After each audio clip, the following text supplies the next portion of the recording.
Kotse na hugis saging ginawa ng isang lalaki sa US. Nagkamit ng world record title ang isang 65 years old na lalaki mula Michigan, US na si Steve Braithwaite matapos niya makagawa ng hand-built na kotse na hugis saging.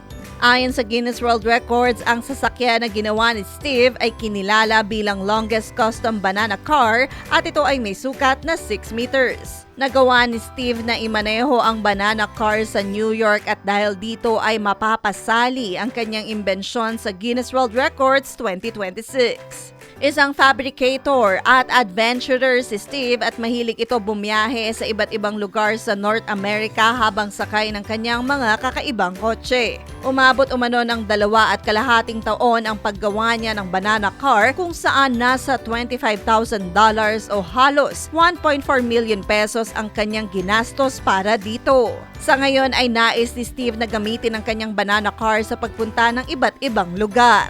Hi! Ito po si DJ Claire ng radyo natin nationwide.